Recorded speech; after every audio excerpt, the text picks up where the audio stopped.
nating pagtalakay ay sinabi sa atin sa pamamagitan ni Haring David bilang propeta ang tungkol sa mga bansang naggagayak na maglunsad ng maraming digmaan sa bansang Israel. Meron tayong nabanggit na Pilistia na ang kasama niya ay mga taga-Tiro. Ang Tirong binabanggit diyan ay ang Turkey. Ang lahat ng mga yan ay magkakaisa ng pag-iisip na wakasan na ang kasaysayan ng Israel sa mundong ito, pawiin na sila sa pamamagitan ng gagawin nga nilang pakikipagdigma. Ngunit ano ang nakalaan na mangyari sa mga mamumuno, sa mga maglilider, sa mga bansang yan na makikipagdigma sa bansang Israel? Yan ay ating babasahin dito sa 83:9 hanggang 11.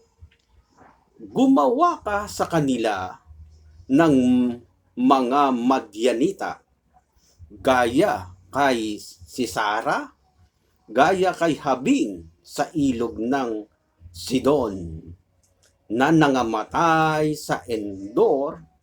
Sila'y naging parang dumi sa lupa. Ang binabanggit na yan yung mga na ipanalangin noon sa panahon na ang hukom sa bansang Israel ay si Barak, ng pinakapropeta niya ay si Deborah. Nangyari nang sila ay inihalal ng Diyos para pamahalaan at pangasiwaan ang pakikipagdigma dito kay Haring Habin ng Kanaan. Ang nangyari noon sa kanila kaya natala sa kasaysayan upang maging tagapagpaalala sa atin sa mga huling araw na ito na kung iyang mga yan ay pinatay ng namumuno noon sa Israel sa mga makikilahok ng pakikipagdigmaan sa Israel, na ang tinutukoy ang mga mamumuno o maglilider sa kanila. Ituloy natin ang ating binabasa. O nga pala, yan ay nakasulat sa hukom na nasa talatang 4. Tuloy natin. Gawin mo ang kanilang mga maginoo, ibig sabihin yung mga leader ng mga bansa at leader ng mga hukbo nila. Ano ang mangyayari? Gawin mo ang kanilang mga maging maginoo na gaya ni Oreb at ni lahat nilang mga pangulo, nilalahat na yung makikilahok, na gaya ni Seba at Salmona, na ang mga yan sa panahon ni Gideon ay mga pinagpapatay na mga hari noon sa Madyanita. Kung ganon, na yan din ang magaganap sa darating na panahon sa sinumang kikilos at gagalaw sa bansang Israel ng pakikipagdigma. Bakit? Ano ang nasa isip nila? Bakit ang layunin nila'y wakasan na ang mga Israelita, alisin na sila sa ibabaw ng lupa?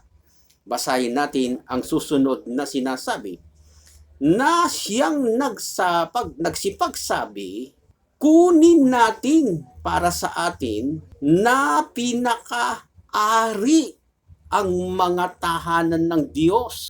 Ang gusto pala nila ay angkinin ang mga lugar, ang mga lupain na tinatahanan ngayon ng mga Israelita.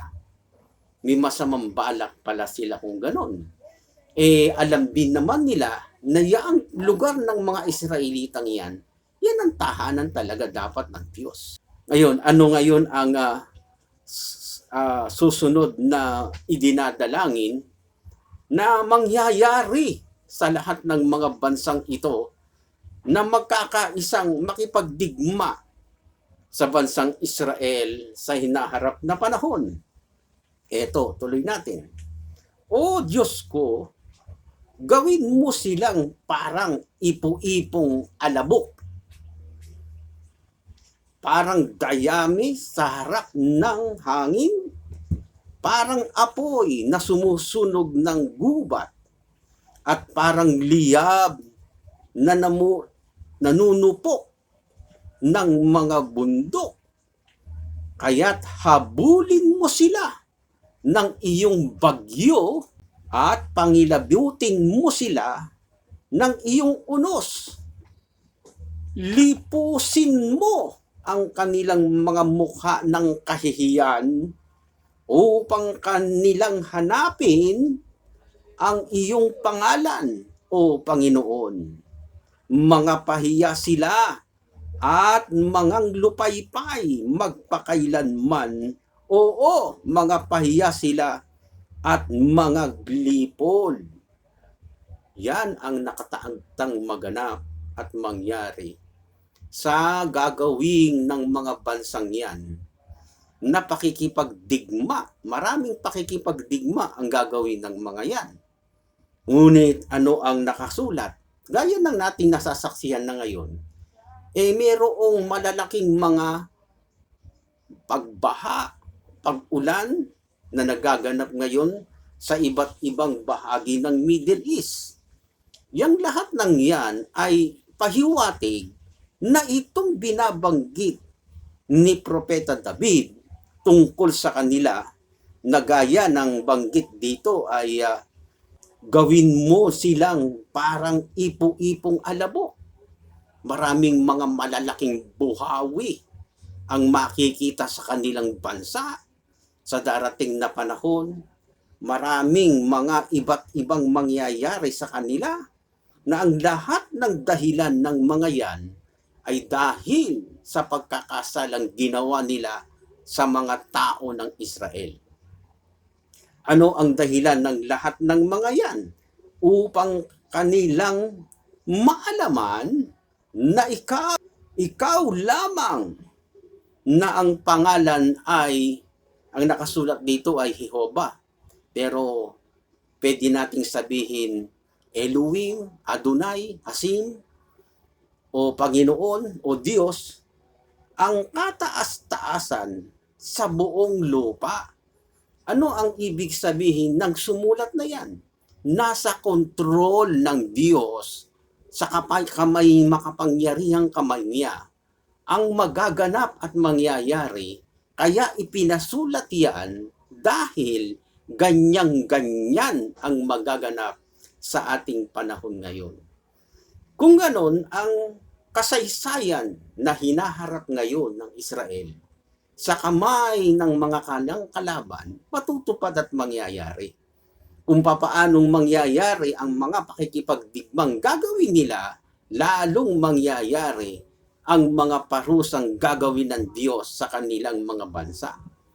Na ang layunin upang hanapin nila ang Diyos, sapagkat kapag sila'y napipighati na, natural magsisidalangin sila ang kanilang mga mamamayan sa Panginoon Diyos, na malalaman nila na ang lahat ng nangyayari ngayon sa ating daigdig ay mismo ang Diyos ang kumikilos at gumagalaw upang maganap ang lahat ng mga detalye ng mga nasusulat na ito.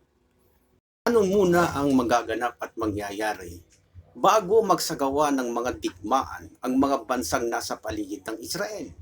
Meron bang mga tatayo para sila ay haradlangan muna, na wag muna nilang pinsalain ang bansang Israel, sapagkat may plano ang Diyos na dapat matupad sa angkan ng mga Israelita? At ano naman ang nakalaan na gagawin doon sa mga aalisin ng Diyos na mga tao sa bansang Israel, at anong layunin nito, at papaano ito mangyayari na bago digmain ang mga Israelita ay naalis na sa kanilang bansa ang mga napili ng Diyos upang huwag madamay sa magaganap na digmaan sa pagitan ng mga bansang nasa paligid nila, at sila ng mga Israelita? Yan ang sasagutin natin sa darating na mga araw.